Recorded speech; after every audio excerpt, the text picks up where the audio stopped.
Welcome back to Tiny Classrooms Live. Hi, the doctor here, Don Zulu in Taos, New Mexico. I'm Artie Nathan, the HR guy in Las Vegas. And our topic today is overcoming your instincts in times of crisis. That's a good one. We're referencing today an article that was recently published for the Harvard Business Review titled, What Good Leadership Looks Like During a Pandemic. And it really sort of focuses on the idea that human instincts, if you will, combined with management training, tend to cause leaders to take the wrong actions in a crisis. Yeah, well, we're trained one way, and today it's in another way. Let's give you an example. In times of uncertainty, managers wait for additional information. Mhm. But in these crisis times, managers have to act with a sense of urgency, to take what they have and to act now, decide now, and move forward. Take action right now. That's right. And they tend instinctively to downplay the threat and even withhold information. And in fact, in a crisis, communicating immediately with transparency and clarity and trust building is absolutely crucial. Even if it contradicts you or contradicts what you've previously said, That's you right. have to act it and move forward now. That's absolutely right.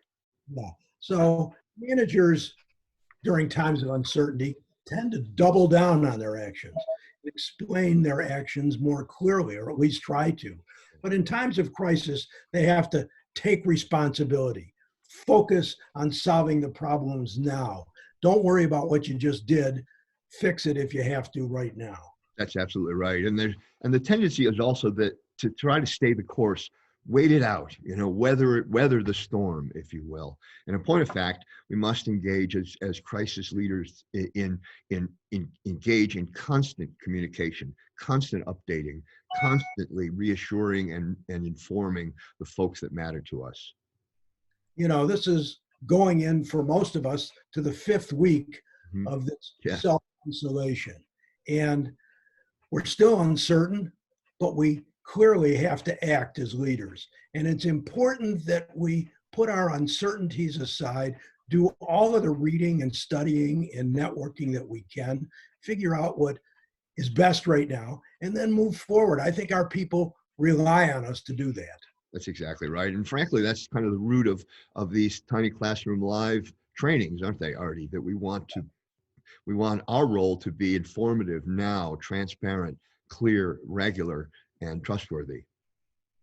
This article we're referencing today talks about the commissioner of the NBA and how he quickly acted to shut down the league, even when instinctively he thought that might not be good.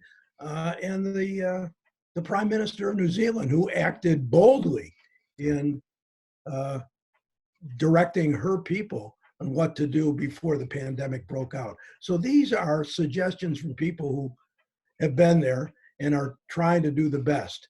It's not easy, we understand that, but these are things we have to learn quickly today. That's absolutely right. That's absolutely right. Good point. Well, thanks for joining us today. As usual, you can find more about us at the Art, A-R-T-E, of Motivation. Or go to LinkedIn, Dr. Don Zulu, and look up articles that we have written about leadership and management and other things.